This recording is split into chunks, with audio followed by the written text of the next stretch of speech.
નમસ્કાર.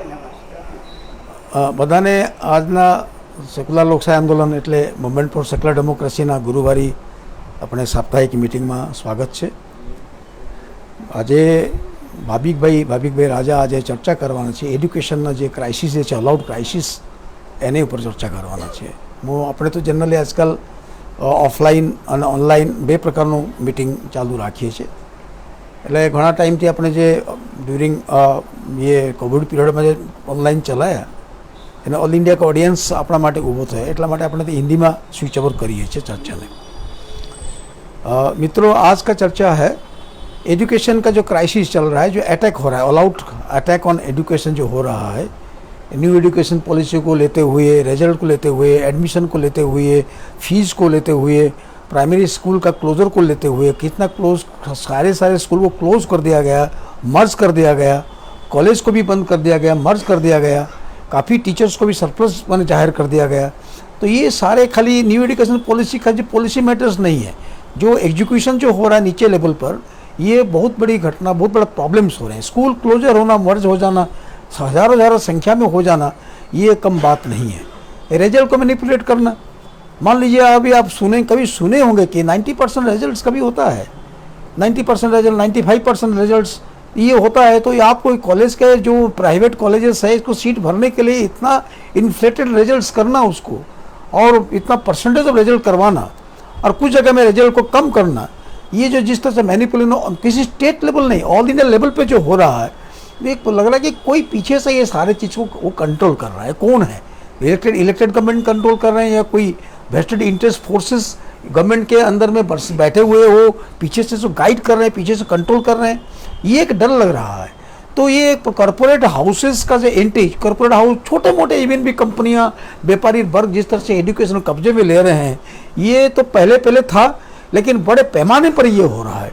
तो इसको लेकर बड़ा क्राइसिस एजुकेशन में हो रहा है. एजुकेशन अगर इन डेंजर रहेगा, अभी जिसके पास पैसा है उनको अच्छा एजुकेशन मिलेगा, जिसके पास पैसा नहीं है, सरकारी स्कूल कॉलेज में पढ़ेंगे, उनको अच्छा एजुकेशन नहीं मिलेगा. तो आपको यूनिवर्सिटी, अब अगर आप जब एडमिशन लेंगे, आप यूनिवर्सिटी पूछा जाएगा, तो अगर आप कॉरपोरेट कंट्रोल यूनिवर्सिटी का डिग्री आपके पास होगा तो आपको नौकरी शायद आपको जल्दी मिलेगा.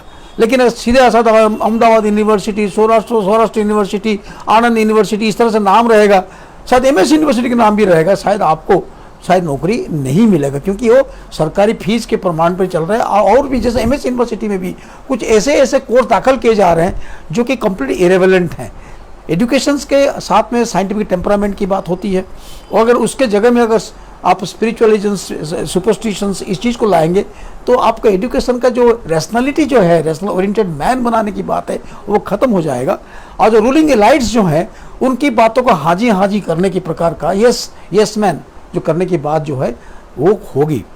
अंग्रेजों ने एजुकेशन तो चालू किया था, राजा राम मोहन राय ने प्रेशर दिया. बहुत प्रेशर देने के बाद में जो लॉर्ड मैकॉले ने इंट्रोड्यूस किया, सबको मालूम है. साइंटिफिक टेम्परामेंट के लिए राजा राम मोहन ने डिमांड भी किया था, और अंग्रेज लोगों ने देखा कि डबल फायदा है, तो उनको थोड़ा किरानी जितने संख्या से मंगाना पड़ता है इंग्लैंड से, और उनको स्टेटस मेंटेन करना पड़ता होगा नहीं, इंडियन ब्लैक किरानी होंगे जो उनका काम करेंगे. तो कॉलोनियल ओरिएंटेड एजुकेशन दिया. लेकिन एजुकेशन में अपनी ताकत भी होता है, उसमें साइंस होता है, सोशल साइंस होता है, फ्रेंच रिवॉल्यूशन की बात होती है, रेनेसां की बात होती है.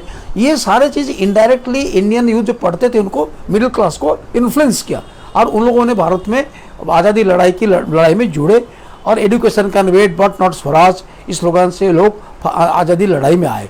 लेकिन ये बात को अभी का जो रूलिंग क्लास जो है वो जान गए हैं कि एजुकेशन मूल से ये सारे चैप्टर को हटा दो, और ये जो है हेरिटेज के नाम पे, कल्चर के नाम पे, ट्रेडिशन के नाम पे, और ऐसे कुछ डाल दो जो खाली डिग्री ओरिएंटेड ही होगा, खाली एजुकेशन कुछ पता नहीं चलेगा. तो ये सबको कोर्सेज एजुकेशन को भी ओरिएंट किया जा रहा है.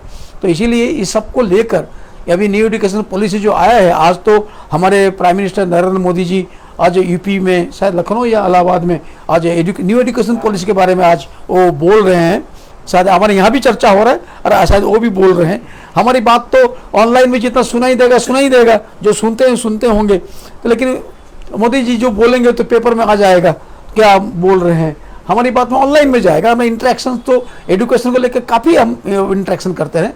तो भाविक भाई जो हैं एजुकेशन में काफ़ी जुड़े हुए हैं, बिल्कुल बहुत पहले से जुड़े हुए हैं, एजुकेशनल मूवमेंट भी करते हैं, जब स्टूडेंट थे तब भी किए, बाद में भी करते रहते हैं। तो ये काफ़ी ये सिविल एजुकेशन मूवमेंट के साथ भी जुड़े हुए हैं, तो ये एक स्टूडेंट लीडर भी हैं। तो मैं भाविक भाई राजा से रिक्वेस्ट करता हूँ कि वो अपनी बात को आप हमारे सामने वो पेश करें। भाविक भाई राजा।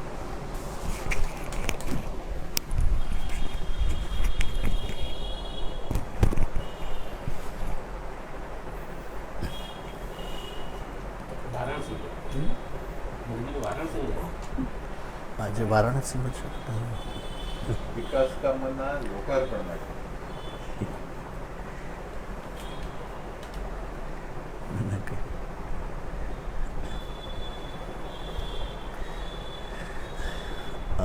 वडीलों और मित्रों, हम लोग इस मंच में एमएसडी की तरफ से काफ़ी बार एजुकेशन को लेकर चर्चा कर चुके हैं, और मैं काफ़ी बार और बार बार ये चीज़ को दोहराता हूँ। 1986 में जब नई शिक्षा नीति राजीव गांधी सरकार लाई थी, तब उसके खिलाफ बड़े बड़े एजुकेशनिस्ट लोग, उन्होंने मतलब उसके खिलाफ एक एजुकेशन मूवमेंट खड़ा किया था, और उसका नाम रखा था सेव एजुकेशन मूवमेंट। और ये नाम दिया था जस्टिस वी.आर. कृष्ण अय्यर ने, जो सुप्रीम कोर्ट के जस्टिस थे, तब रिटायर्ड थे। उन्होंने कहा था कि एक टाइम पे जब सोसाइटी तकलीफ़ में होती है, क्राइसिस में होती है, तो एजुकेशन ही उसको बचाता है। लेकिन आज स्थिति ऐसा है कि एजुकेशन को बचाने के लिए हमको बाहर आना पड़ेगा, क्योंकि अगर एजुकेशन को नहीं बचाएंगे तो सोसाइटी भी नहीं बचेगी। तो वो जो एजुकेशन के प्रति जो एटीट्यूड उन लोगों ने जो लिया था, उसी एटीट्यूड से हम अभी का जो एजुकेशन सिचुएशन है उसको इवेल्युएट करने का कोशिश करेंगे। क्योंकि ये वो जो उन्होंने एटीट्यूड लिया था वो सिर्फ उनका एटीट्यूड था ऐसा नहीं। सोशल रिफॉर्म मूवमेंट और हमारे आज़ादी आंदोलन में जो भी सारे ट्रेंड हुए, सब लोगों ने जिस तरह का एजुकेशन होना चाहिए उसका जो सपना देखा था, उस सपने के साथ जो शहीद हुए थे, तो उसके साथ उनका जो एटीट्यूड है वो तालमेल करता है। तो ये चर्चा शुरू करने से पहले मैं आपको एक किस्सा बताना चाहता हूँ। ये किस्सा है दो भाई बहन का। 10th स्टैंडर्ड में दोनों ये सिचुएशन हुआ कि उनको अपने माता पिता के लोन क्राइसिस की वजह से उनको अपना शहर छोड़ना पड़ा और 10th स्टैंडर्ड में कहीं और पे एडमिशन लेना पड़ा। बहुत मुश्किल था, आधे से कहीं से एडमिशन लेना, और कोरोना का टाइम था। उस टाइम पे एडमिशन लिया, 10th स्टैंडर्ड में पूरा संघर्ष करके पढ़े। ट्यूशन तो रखवा नहीं पाए क्योंकि उतने पैसे माँ बाप के पास थे नहीं। तो उसी के बीच में उन्होंने 10th स्टैंडर्ड पास किया। एवरेज मार्क्स आए, 50-60% उनके मार्क्स आए। और उसके बाद उन लोगों ने सोचा कि बेटर यही है कि 11th में या तो कॉमर्स ले ले या तो आर्ट्स ले ले। और जैसे सभी माँ बाप का क्रेज़ होता है, उनके भी माँ बाप का क्रेज़ था कि वो इंग्लिश मीडियम में मतलब पढ़े। तो अब तक 10th स्टैंडर्ड तक वो इंग्लिश मीडियम में पढ़े थे। जब 11th स्टैंडर्ड में एडमिशन लेने का बात आया तो उनके पेरेंट्स एकदम हक्का बक्का रह गए, क्योंकि 11th स्टैंडर्ड में उनके शहर में आर्ट्स और कॉमर्स के स्कूल थी ही नहीं।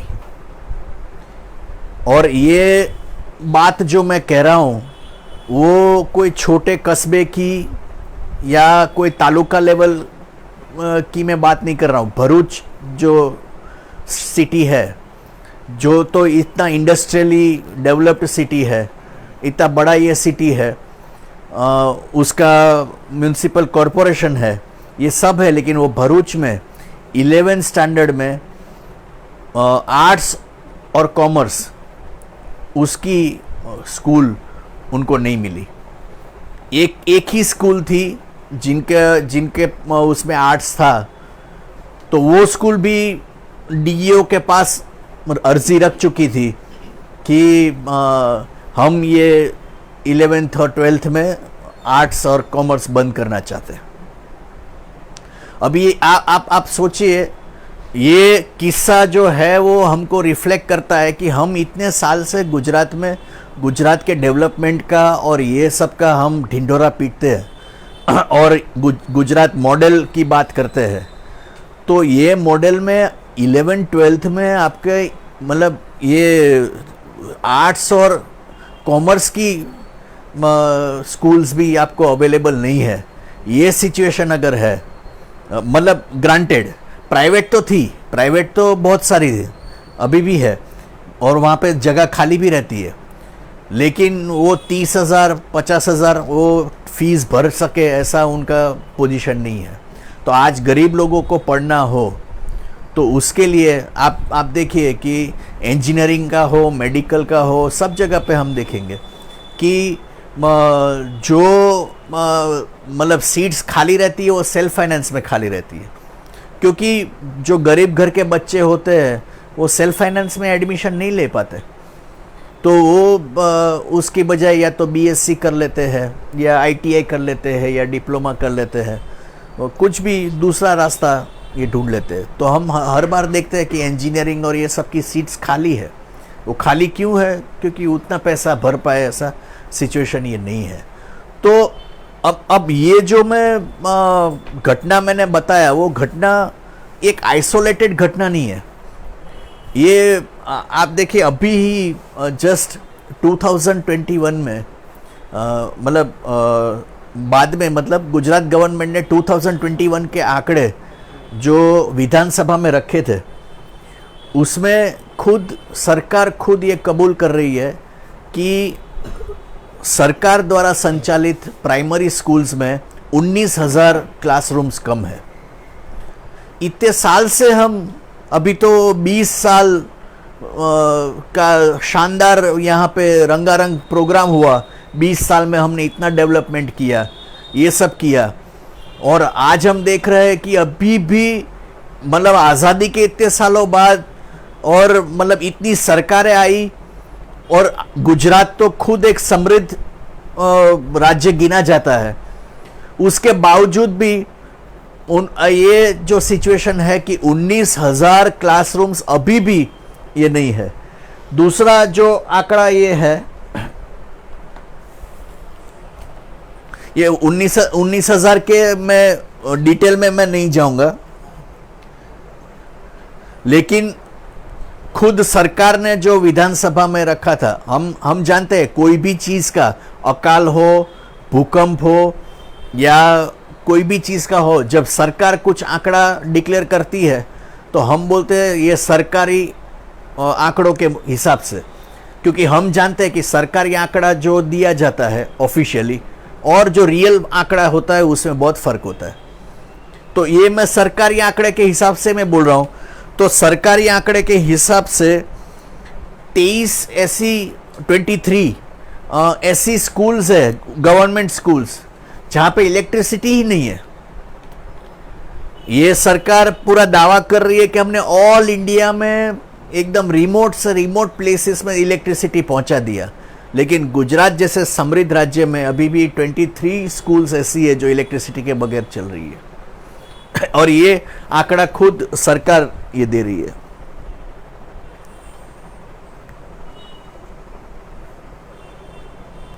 इतना ही नहीं,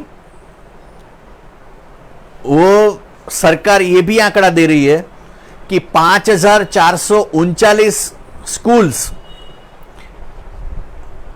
ऐसी है कि जिनके कंपाउंड का वॉल नहीं है, वो एकदम खुला है, कोई गाय भी आ जाएगी, कोई जानवर भी आ जाएगा, कुछ भी ये होगा, कोई प्रोटेक्शन या कोई भी ये नहीं है। तो ये आंकड़ा खुद सरकार ये दे रही है।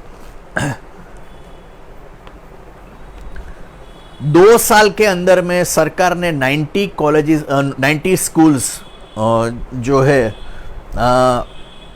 प्राइमरी स्कूल्स वो बंद कर दी और 500 जितनी जो स्कूल्स है वो मर्ज कर दी।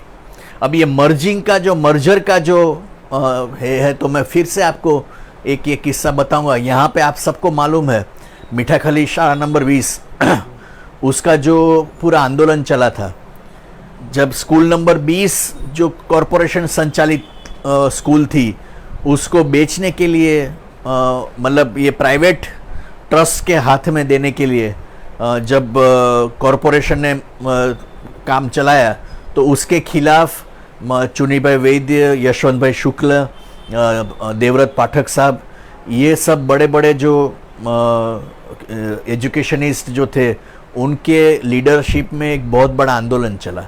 और यहाँ गांव के मीठाखली गांव के काफ़ी ऑलमोस्ट सब लोग, सब बच्चे, सब उनके पेरेंट्स, ये सब लोग भी जुड़े। यहाँ नज़दीक में पुलिस लाइन है, वहाँ के सब पेरेंट्स और बच्चे सब जुड़े और वो स्कूल को बंद करके उन्होंने ये बताया कि उसके नज़दीक में दूसरी स्कूल नंबर 4 है, वो स्कूल नंबर 4 को में वो स्कूल नंबर 20 को मर्ज कर देंगे।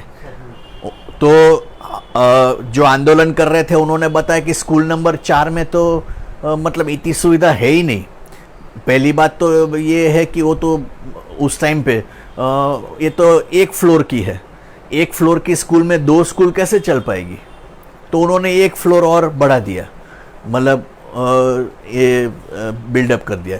बोला मैदान नहीं है, तो मीठाखली का जो गार्डन था तो कोर्ट ने बोला कि वो जो गार्डन जो है उसमें पहला अधिकार स्कूल नंबर 4 का रहेगा। तो ये उस तरह से वो जबरदस्ती वो मर्ज हुआ। स्कूल नंबर 20 तो अभी वहाँ पे महात्मा गांधी इंटरनेशनल स्कूल, आप देखिए नाम भी महात्मा गांधी इंटरनेशनल स्कूल, आज 1 लाख से भी ज़्यादा फीस, ये प्राइमरी स्कूल, सेकेंडरी स्कूल, उसका फीस वो ले रहे हैं। तो वो तो चली गई। स्कूल नंबर 4 में उसका मर्जर हुआ। स्कूल नंबर 4 में जब मतलब ये जब ये मर्जर हुआ उससे पहले ये स्कूल नंबर 20 जो बड़ी थी उसमें मैदान भी था, सब कुछ था, वहाँ पे 350 बच्चे थे और स्कूल नंबर 4 में 250 बच्चे थे। ऐसे हिसाब से गिनने जाए तो उसके 600 बच्चे होने चाहिए। तो वो शुरुआत के दिनों में वो जब दिया मर्ज किया, उसी दौरान मतलब 2 साल के अंदर वो संख्या कम होकर 180 हो गई और आज स्थिति ये है कि स्कूल नंबर 4 भी बंद हो गई। तो ये जो मर्जर और क्लोजर का जो सरकार का जो रवैया है, क्वालिटी को सुधारने का रवैया जो होना चाहिए, उसकी जगह पे क्लोजर मर्जर, ग्रांटेड स्कूल्स को भी मतलब आप 10th में रिजल्ट लाइए वरना आपके ग्रांट बंद हो जाएगी। अरे भाई पहले आप जो टीचर्स है, जो स्टाफ है, उसकी जो जगह खाली है उसके बारे में तो आप ये कीजिए। सिर्फ आप डायरेक्टली रिजल्ट ही ये करना है तो हमारे पास क्या जादू है कि हम पढ़ाए बगैर ही स्टूडेंट्स का रिजल्ट हम लेके आएंगे? या तो फिर हमारी क्या बोर्ड के साथ सांठगांठ है कि हम उनको समझा के हमारे बच्चों का रिजल्ट अच्छा दिलाएंगे? तो ये क्लोजर और मर्जर। और अब तो देखिए न्यू एजुकेशन पॉलिसी जो आ रहा है, नेशनल एजुकेशन पॉलिसी जो नया 2020 से जो एनेक्ट किया, उसमें तो अभी स्कूल कंपाउंड, अभी ये क्लोजर मर्जर ऑफिशियल हो जाएगा। ये एक्चुअली जो हाउस में बात रखा गवर्नमेंट ने, तो उन्होंने तो ये बताया कि क्लोजर और मर्जर का कोशिश उन्होंने पहले भी किया था। ये मैं बताऊं आपको, उन्होंने बताया कि एक वर्ल्ड बैंक और एशियन इंफ्रास्ट्रक्चर इन्वेस्टमेंट बैंक, उन्होंने 6 साल पहले गुजरात गवर्नमेंट को ग्रांट दिया था, ग्रांट तो नहीं लोन दिया था। वो लोन के अंतर्गत मिशन स्कूल्स ऑफ एक्सेलेंस, वो स्कीम को गुजरात सरकार ने लागू किया और उसमें जो उनका हेतु था वो ये था कि जो टोटल गवर्नमेंट प्राइमरी स्कूल्स है उसके ऑलमोस्ट 50% जो स्कूल्स है वो 50% स्कूल्स को वो लोग मर्ज कर देंगे, अपग्रेड कर देंगे, मतलब मर्ज कर देंगे, और बाकी की जो आधी स्कूल्स जो है जो नॉन वायेबल, उनके हिसाब से नॉन वायेबल स्कूल्स जो है उसको वो लोग बंद कर देंगे। तो ये तो 6 साल पहले से वो लोग कोशिश किया, लेकिन क्योंकि लोगों का खास करके एजुकेशनिस्ट और ये सब का काफ़ी विरोध हुआ और उसकी वजह से वो लोग ये कर नहीं पाए। तो मतलब जिस हिसाब से उनको क्लोजर मर्जर करना था वो पॉसिबल नहीं हुआ। लेकिन अब जो एनईपी आया है वो एनईपी के अंतर्गत में वो क्लोजर मर्जर, उसको अब क्लोजर मर्जर नाम नहीं देंगे, वो नाम देते हैं school compound, school complex, sorry not compound, school complex. यानी जो वीक स्कूल्स है वो उनके हिसाब से जो वीक स्कूल्स है वो वीक स्कूल्स के जो बच्चे हैं और टीचर्स हैं उनको मतलब जो अच्छी स्कूल्स है वो उसमें ला देंगे। उनका मतलब एफिलिएशन टाइप का होगा, जैसे कॉलेज का होता है ऐसे एफिलिएशन टाइप का होगा, और इस तरह से पूरा वो स्कूल कॉम्प्लेक्स के हिसाब से चलाया जाएगा।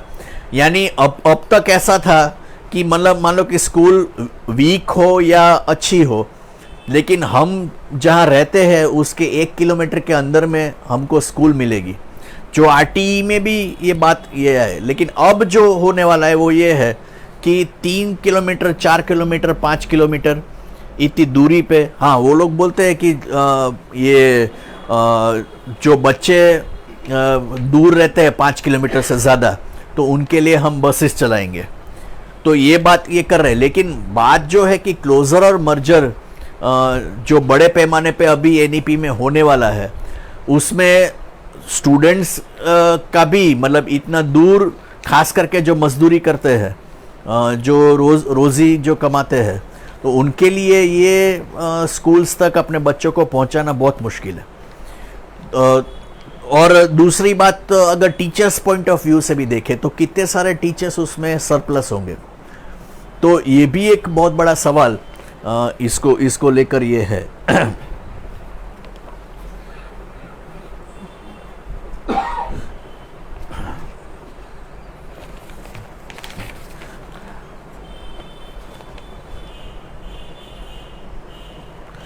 एक और चीज सरकार ने विधानसभा में कांग्रेस के एमएलए अश्विन कोटवाल ने जो सवाल रखा उसका जवाब देते हुए एजुकेशन मिनिस्टर जीतू वाघाणी ने ये इन्फॉर्मेशन दिया।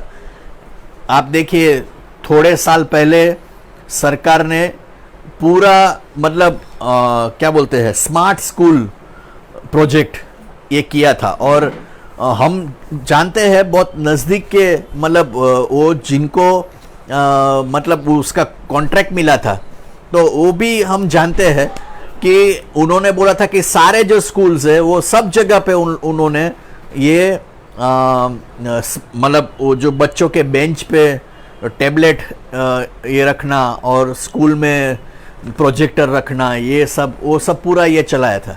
लेकिन उसके बाद भी ये जीतू वाघाणी बोल रहे हैं कि स्टेट गवर्नमेंट के जो स्कूल्स है उसमें 13,818 स्कूल्स ऐसे हैं जहाँ पे कंप्यूटर का फैसिलिटी नहीं है, कंप्यूटर लैब फैसिलिटीज़ वहाँ पे नहीं है।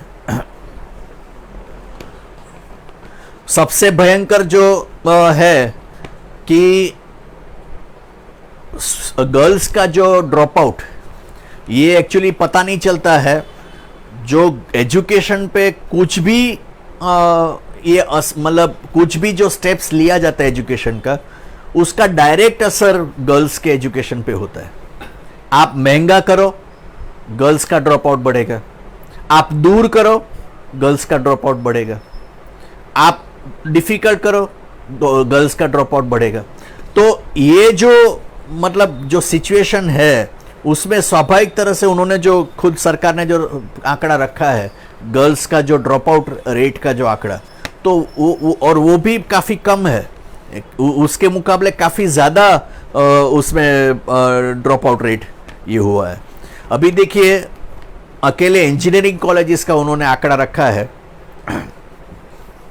उस आंकड़े के हिसाब से आप देखिए कि 31 गवर्नमेंट पॉलिटेक्निक डिप्लोमा कॉलेजेस जो है उसमें 6,749 जगह सैंक्शन की गई है, लेकिन उसमें से 3,995 3,995 पोस्ट अभी भी वैकेंट है। और ये जो गवर्नमेंट डिग्री कॉलेजेस जो है इंजीनियरिंग का, उसमें 2,754 सीट्स का मतलब सैंक्शन मिला है और उसमें से 2,200 सीट्स अभी भी खाली है। तो ये आंकड़ा आप सोचिए कि इंजीनियरिंग जैसे कॉलेजेस ये कैसे चलती होगी। मतलब इतना स्टाफ का शॉर्टेज होना, मतलब क्या बोलते हैं 150 नहीं, मतलब 400-500 भी नहीं, थाउजेंड्स में, मतलब 2,000-3,000 जितना जगह खाली है। ये मतलब राम भरोसे नहीं चल रहा है तो किस पे चल रहा है इंजीनियरिंग कॉलेजेस। और इंजीनियरिंग कॉलेजेस तो और भी बढ़ ही रहे, तो स्वाभाविक है कि अगर इस तरह का एजुकेशन देने वाले हैं तो इंजीनियरिंग कॉलेजेस में जाने वाले लोग कम होंगे, ये भी एक ऑब्वियस बात है। मतलब उसका असर आप देखिए, वो भी सरकार ने असेंबली में टेबल किया है कि आखिरी 2 साल में कम से कम 1.19 लाख सीट इंजीनियरिंग में खाली रही है। मतलब ये इसमें डिप्लोमा और डिग्री दोनों का मिलाकर, यानी मतलब ऑलमोस्ट 1,20,000 जितना हम गिन सकते हैं। ना यहाँ का गुजरात का।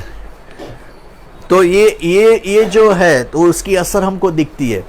तो ये जो क्राइसिस हम ये जो देख रहे हैं, तो ये क्या बोलते हैं कि जनरली प्रॉब्लम क्या होता है कि स्कूल में या एजुकेशन फील्ड में क्राइसिस 3 प्रकार की आती है। एक आती है फाइनेंशियल, फीस बढ़ा दी, महंगा कर दिया, कमर्शियल कर दिया, तो वो इकोनॉमिक फैक्टर होता है, वो तुरंत ही सबको दिखता है और तुरंत ही मतलब उसका विरोध भी होता है। फिर आपको उसके लिए थोड़ा इधर उधर का इनडायरेक्ट रास्ता लेना पड़ता है। ये सब जैसे प्राइवेटाइजेशन के सिचुएशन में हुआ कि वो लोग शुरुआत में फीस नहीं बढ़ा पाए, लेकिन बाद में बेतहाशा फीस वो बढ़ाए। तो ये एक फाइनेंशियल ये होता है, तो उसका विरोध तुरंत ही लोगों का होता है। दूसरा होता है इंफ्रास्ट्रक्चरल, मतलब कंपाउंड है, मैदान है, कंप्यूटर लैब फैसिलिटीज़ है। अभी तो ये एक्चुअली असेंबली में टेबल नहीं किया, लेकिन बहुत बार ये आंकड़े आते हैं। अगर ये आंकड़े अगर संभाल के रखे होते तो अभी प्रेजेंट कर सकते थे कि कितने ऐसे स्कूल्स हैं जहाँ पे मतलब टॉयलेट नहीं है, पीने का पानी नहीं है, मतलब टॉयलेट का अलग, मतलब वो क्या बोलते हैं उसकी जो फैसिलिटीज़ नहीं है, और काफ़ी जगह पे बॉयज़ टॉयलेट है, गर्ल्स टॉयलेट नहीं है। तो ये सारी सिचुएशन भी ये है। तो ये इंफ्रास्ट्रक्चर का लेकर जो ये फ्लॉज होता है, तो उसके खिलाफ इतना आंदोलन नहीं होता है। कभी कभी गुस्सा हद से ज़्यादा बढ़ जाता है तो उसको लेकर ये होता है, पर जितना फाइनेंशियल मैटर्स पे जितना आंदोलन होता है उतना मतलब ये इंफ्रास्ट्रक्चर लेवल पे ये नहीं होता है। और तीसरा जो पहलू एजुकेशन का है, वो तीसरा पहलू है फिलोसॉफिकल। अब मतलब फिलोसॉफिकल पहलू इतना मतलब कॉम्प्लेक्स होता है कि एक तो उसको समझना, उसके इम्प्लीकेशंस को समझना, क्योंकि उसके इम्प्लीकेशंस डायरेक्टली आपको तुरंत ही नहीं दिखते, वो आपके 5 साल 10 साल 15 साल इसके बाद आपको नज़र में आता है। जैसे ये मैं उदाहरण दूं, कमर्शलाइजेशन, एजुकेशन का जो कमर्शलाइजेशन हुआ, जो प्राइवेटाइजेशन हुआ, तो सब लोगों ने फाइनेंशियल एस्पेक्ट से इसका विरोध किया। ऑफ कोर्स वो विरोध भी काफ़ी मेहनत करने के बाद ये हुआ। एजुकेशनिस्ट ने, स्टूडेंट ऑर्गेनाइजेशंस ने, ये सब लोगों ने मिलकर जो पूरा कोशिश किया, उसके बाद ये हुआ। लेकिन वो हुआ विरोध, तो ये विरोध इसलिए हुआ कि इतनी सारी फीस हम भर नहीं पाएंगे। तो ये जो फीस नहीं भर पाने का जो उनका ये था वो फाइनेंशियल पहलू से वो विरोध हुआ। लेकिन आज हम क्या देख रहे हैं, वो कमर्शियलाइजेशन का आज जो हम असर ये देख रहे हैं, अभी हम लोग ये बात कर रहे थे कि कमर्शियलाइजेशन का फाइनेंशियल एस्पेक्ट के साथ साथ दूसरा एस्पेक्ट ये भी है कि उसमें जो टीचर और स्टूडेंट्स के बीच में जो रिलेशनशिप होता है, वो रिलेशनशिप पूरा मतलब उसमें सी चेंज आ जाता है।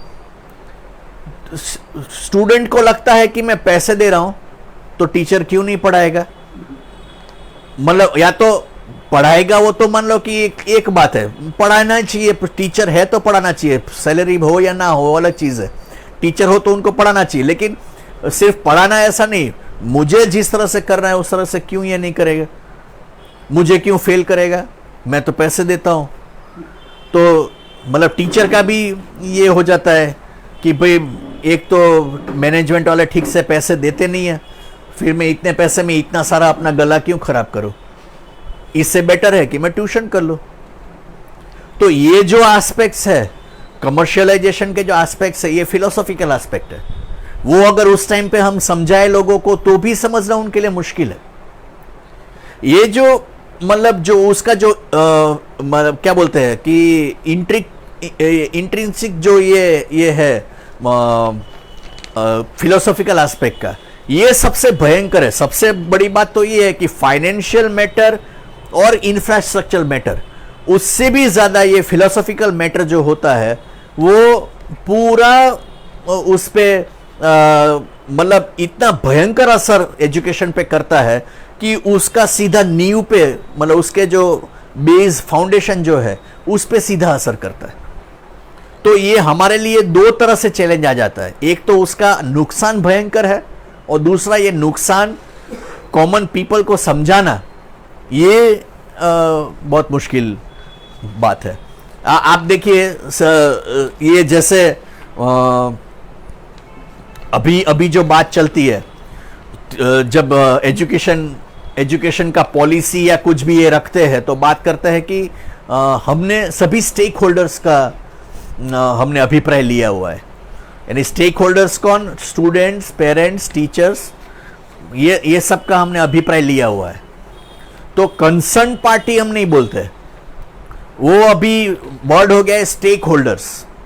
जैसे शेयर मार्केट है और शेयर मार्केट में सब जितने लोगों ने शेयर में, मतलब इसने 10% शेयर दिया है, इसने 20% शेयर दिया है, तो एक बिजनेस टाइप का जो माहौल शेयर मार्केट में दिखता है, वो माहौल एजुकेशन में आ जाए तो क्या भयंकर सिचुएशन एजुकेशन का होगा। तो ये एक देखने की बात है। और जो ऑनलाइन एजुकेशन का है, मैं फिर से एक और, जब ये ऑनलाइन एजुकेशन की बात आई है तो मैं अभी जस्ट हमारा MSD का मीटिंग शुरू हो रहा था, उससे पहले ही बनी हुई घटना है। हम लोगों ने कुछ दिन पहले यहाँ जो ऑनलाइन एडमिशन प्रक्रिया जो चलती है, अभी सभी यूनिवर्सिटीज़ में ऑनलाइन ही एडमिशन हो गया है। लेकिन ये ऑनलाइन कैसा है कि उन लोगों ने ऑनलाइन फॉर्म भरा, फिर आप वो सारे डॉक्यूमेंट्स लेकर आप वेरीफाई करवाने के लिए फिजिकली जाएंगे, उसके बाद मेरिट आएगा, मेरिट के बाद आपको कॉलेज जो मिलेगा, तो कॉलेज में आप जाएंगे तो कॉलेज फिर से अपना फॉर्म देगा कि आप ये फॉर्म भरो, आपके सारे कागज इसमें रखो, लाइन में खड़े रहो, दो और फीस भरो। तो ये प्रक्रिया तो पहले होता ही था, मतलब कॉलेज का फॉर्म भरना और ये फीस भरना, उसकी लाइन में खड़ा रहना, ये होता ही था। वो नहीं करने के लिए ऑनलाइन किया, लेकिन ये एडिशन हो गया, ऑनलाइन एडिशनल हो गया। और 125 रुपया, वहाँ 10 रुपये का फॉर्म मिलता था, अभी 125 रुपया आपका फॉर्म का फीस हो गया। ये यूजी में, पीजी में 175 रुपये और पीएचडी के लिए 750 रुपये। तो ये जो मतलब पूरा कमाई का उन्होंने जो जरिया निकाला है ऑनलाइन का, अभी ऑनलाइन का प्रॉब्लम क्या है कि वो खुद यूनिवर्सिटी करती नहीं है, कोई ना कोई कंपनी को वो आउटसोर्सिंग करते हैं। और एडमिशन कमेटी उसमें एज सच सबको क्या लगता है, वो लोग जो आर्ग्यूमेंट देते हैं कि ऑनलाइन करने से क्या हो गया कि कोई भी कहीं से भी भर सकता है, उसको यहाँ आने की ज़रूरत नहीं है, तो उसके लिए आसान हो जाएगा। लेकिन जो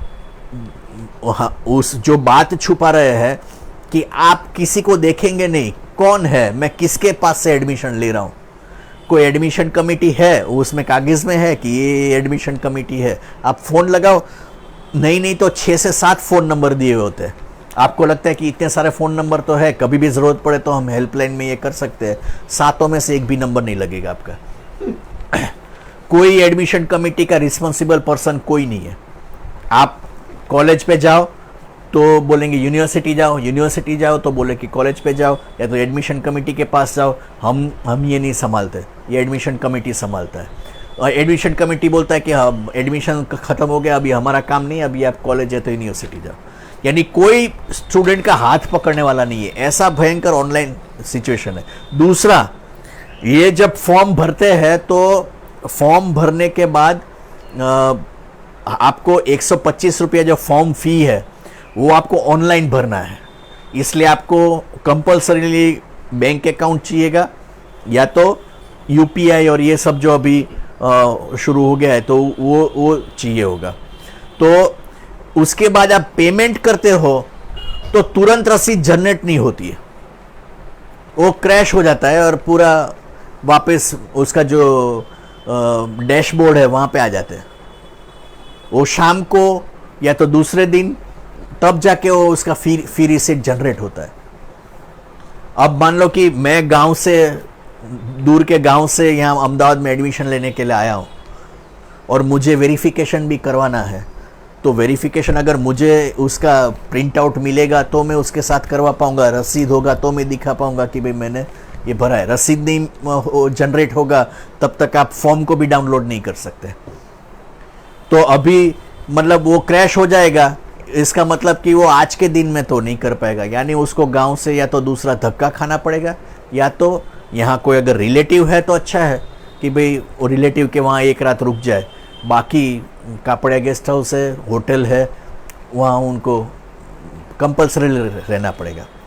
और ये हमने फॉर्म जो उनका भरा था, ये फॉर्म भर लिया, उसके मतलब शाम को उसका ये जो जिस लड़के की मैं बात कर रहा हूँ उस लड़के का फी रिसीट जनरेट हुआ, उसके बाद उसका ये फॉर्म भी डाउनलोड हुआ।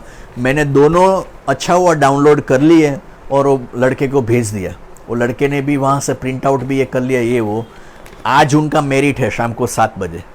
आज मैं जब वो कंप्यूटर खोल के जब मैं देख रहा हूँ तो वो लड़के में दिखा रहा है कि उसका पेमेंट पेंडिंग है, वेरिफिकेशन पेंडिंग है।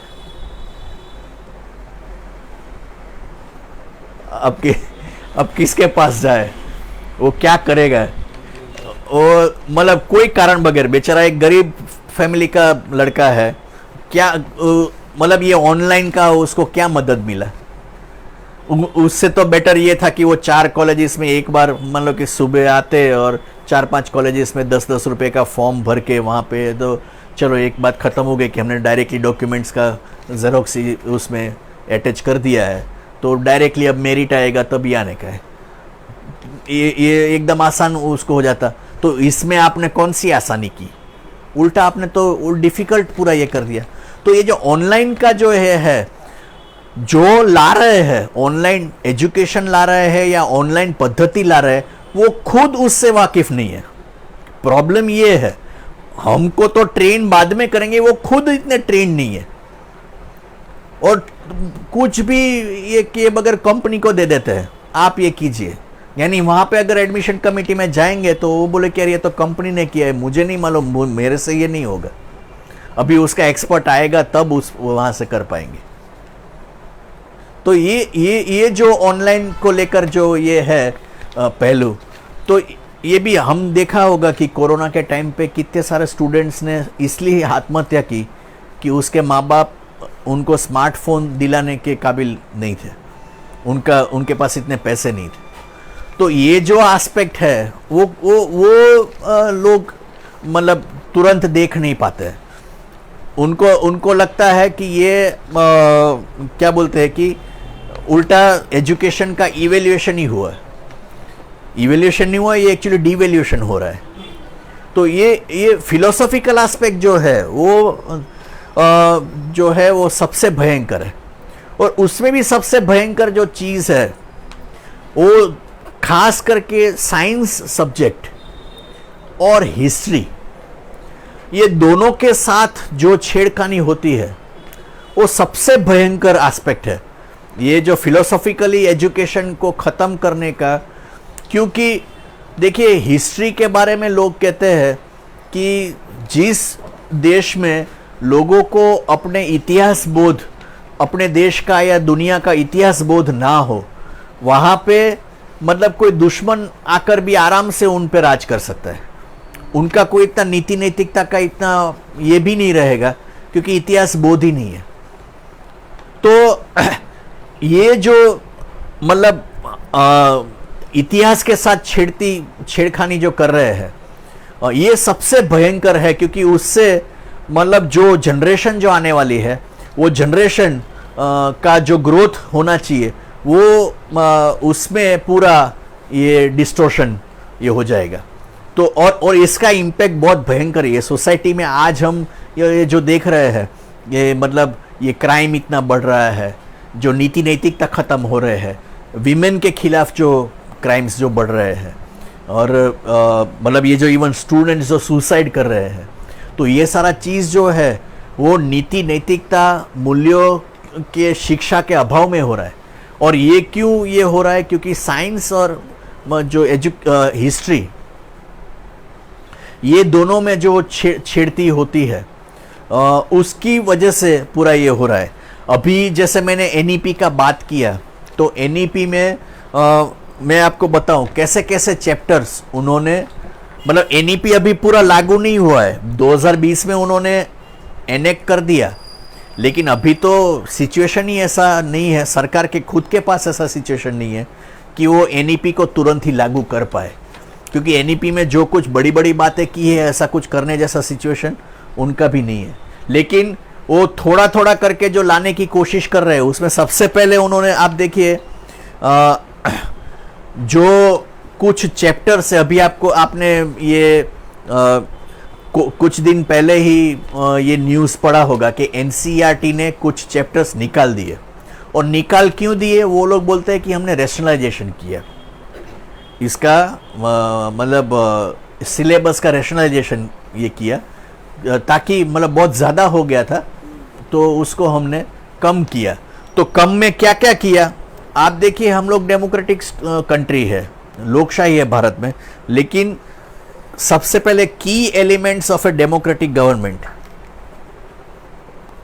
वो चैप्टर ही निकाल दिया। दूसरा था डेमोक्रेसी एंड डाइवर्सिटी, वो चैप्टर को भी निकाल दिया। तीसरा था चैलेंजेस टू डेमोक्रेसी, वो भी निकाल दिया। दूसरा, ये हम जानते हैं सारी सरकारें आंदोलनों के खिलाफ होती है। आंदोलन एक्चुअली क्या बोलते हैं कि डेमोक्रेसी का प्राण है, उसका श्वास है। लेकिन आंदोलन जो है वो उसको लेकर सरकार का जो रवैया है, तो ये भी इसमें से पता चलेगा कि rise of popular movements in India, जहां पे उत्तराखंड का चिपको आंदोलन था, नर्मदा बचाओ आंदोलन था, आंध्र प्रदेश का दारूबंदी को लेकर आंदोलन था, आरटीआई को लेकर आंदोलन जो हुआ, सातपुड़ा महाराष्ट्र में जो ये जंगल जमीन को लेकर जो आंदोलन हुआ, फिर ये जो दलित पैंथर आंदोलन हुआ, नक्सलवादी आंदोलन जो हुआ, वो और ताज़ा जो ये था फार्म लॉज को लेकर जो, तो ये सारे चैप्टर्स भी सरकार ने निकाल दिए।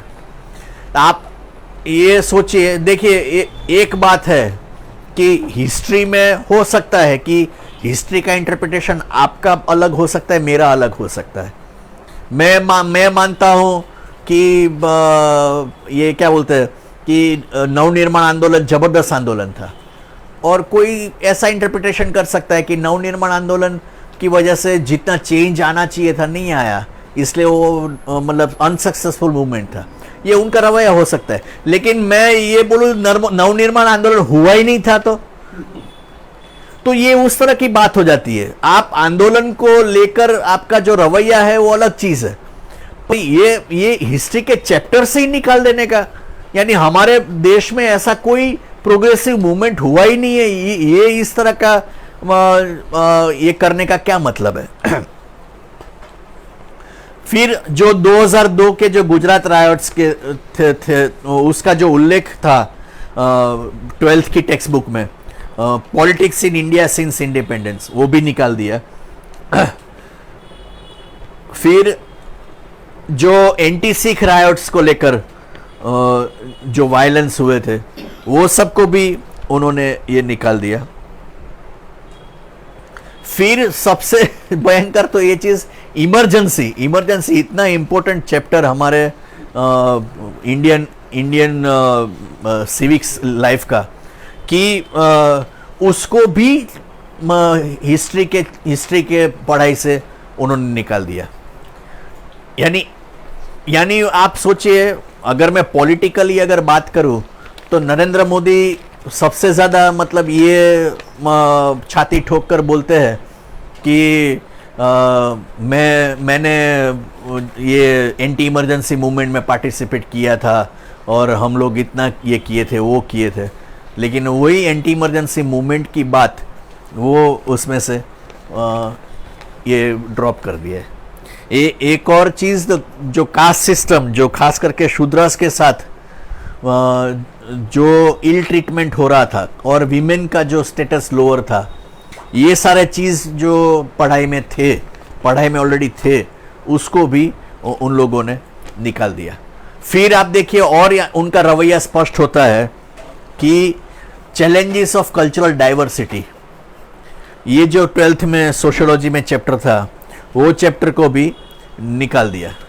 और एक जो है जिसको लेकर बहुत कंट्रोवर्सी हुआ वो है मुस्लिम रूलर्स इन इंडिया। इसमें उन्होंने ममलुक्स, तुगलक्स, खिलजी, लोदी और मुगल काल, ये सारे चैप्टर्स निकाल दिए। तो ये मतलब उस समय में क्या हिंदू राजाओं का ये था, क्या था, क्या वो साल हमारे इतिहास में थे ही नहीं?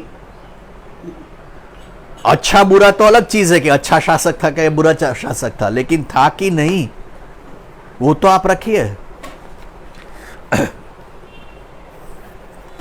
फिर एक और उन्होंने निकाला है सेंट्रल इस्लामिक लैंड्स, तो ये भी उन्होंने ये निकाला है। तो ये जो मतलब हिस्ट्री और साइंस के साथ सबसे ज़्यादा जो छेड़खानी होती है उसका जो असर होता है कि एकदम पिग्मीज लोग ये पैदा होते हैं, जहाँ जिनकी नैतिकता मूल्य कुछ भी नहीं है, वो अपने माँ बाप के प्रति भी उनका ये नहीं रहेगा, क्योंकि इतिहास बोध नहीं है। अपने जो लोग उनके लिए ये समाज बना के गए हैं उनके प्रति उनका कोई आदर भाव नहीं बचेगा, तो माँ बाप के प्रति क्या बचेगा? तो आजकल हम सुनते भी है सोशल लाइफ में, वो बोलते हैं कि बच्चे बोलते हैं कि तो क्यों पैदा किया मुझे, वो तो आपने किया, मैंने तो नहीं कहा था आपको ये पैदा करने के लिए। तो ये इस तरह की बात भी होती है। तो ये होगी क्योंकि इतिहास बोध आप पूरा ये कर रहे हैं। और हम ये भी देख रहे हैं कि जो शासक पक्ष इतना सारा कुछ कर रहा है लेकिन उसके खिलाफ बोलने वाले कम होते जा रहे हैं। काफ़ी लोग हैं जो उसको अभी भी उनको फॉलो करते हैं। तो ये अंधता हम क्यों देख रहे हैं? ये अंधता हम इसलिए देख रहे हैं क्योंकि हिस्ट्री में, साइंस में, इसमें जो बदलाव लाए तो ऐसा एक मतलब ऐसा वर्ग खड़ा हुआ कि जो मतलब अंधता से आपका पीछा करेगा। इन लोगों का जो मतलब जो रवैया है हम जानते हैं, खास करके अभी जो सरकार में है। और ये मैं फ्रैंकली बोल दूं कि इतिहास के साथ छेड़खानी, साइंस के साथ छेड़खानी ये सिर्फ पहली बार हो रहा है या सिर्फ बीजेपी कर रहा है, ऐसा नहीं है। कांग्रेस ने भी भूतकाल में ये सब किया है। उनके जितने भी पोर्शन जो उनको इनकन्वीनियंट थे, उनको, हाँ, उनका शायद तरीका एकदम अभी जिस तरह से हो रहा है ऐसा एकदम ब्लंट तरीका नहीं होता था, लेकिन वो अलग तरीके से, लेकिन वो निकालते थे, या तो उसको रीइंटरप्रेट करवाते थे या तो कम कर देते थे। ये सब ऑलरेडी कांग्रेस में था ही। जैसे हम जानते हैं भगत सिंह और क्रांतिकारी आंदोलन और ये सब को लेकर वो मतलब कांग्रेस के रूल में कोई चैप्टर्स को या उनको कोई न्याय नहीं मिलता था, तो वो तो था ही। लेकिन अभी जो बीजेपी सरकार जो कर रही है वो तो उससे भी खतरनाक, भयंकर खतरनाक ये काम ये कर रही है। और हम जानते हैं कि बीजेपी जो जनसंघ से हुआ, उनके जो लीडर थे श्यामा प्रसाद मुखर्जी, उनके वो सब उनको गुरु मानते होंगे।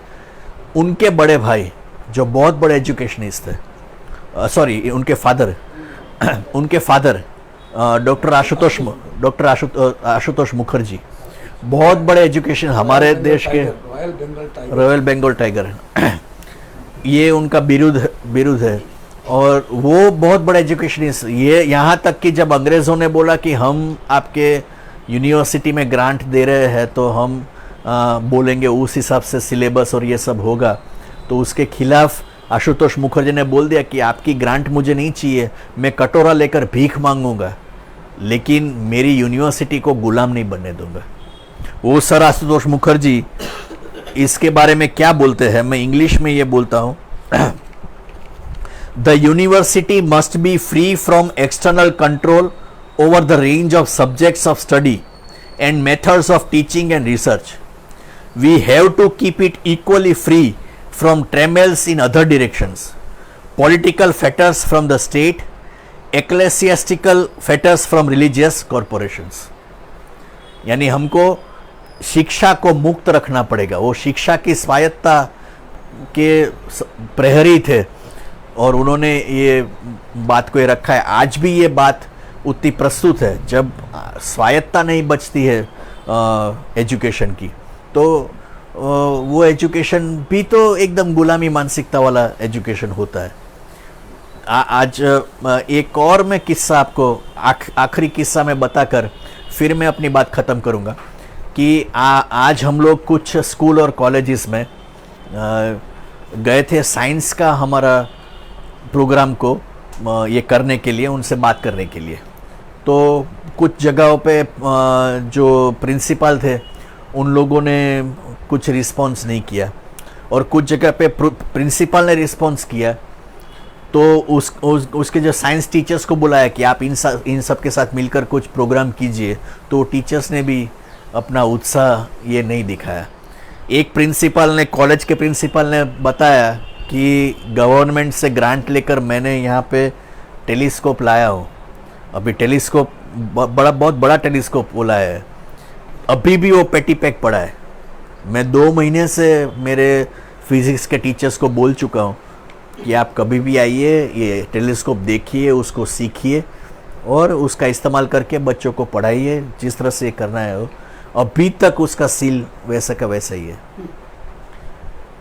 तो ये जो पूरा जो सिस्टम जो ये हो रहा है, मतलब इसमें टीचर्स का या प्रिंसिपल का सवाल नहीं है। ओवरऑल आप देखिए एजुकेशन में जो माहौल है वो माहौल कितना भयंकर है, और ये भयंकरता को समझना बहुत जरूरी है। ये हम लोग, जैसे मैंने बोला, फाइनेंशियल एस्पेक्ट होता है तो तुरंत समझ पाते, ओ बाप रे इतनी सारी फीस, तो एकदम ओ बाप रे निकल जाता है।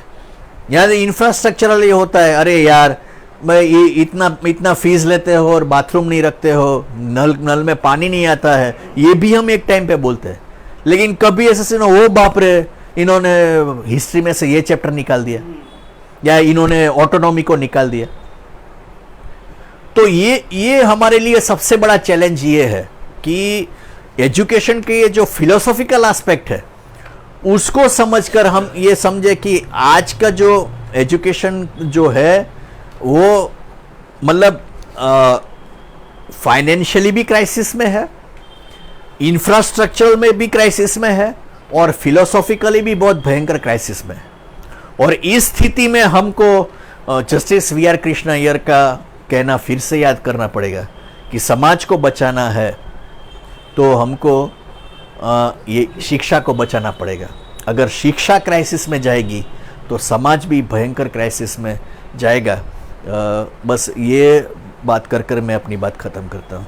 Thank you.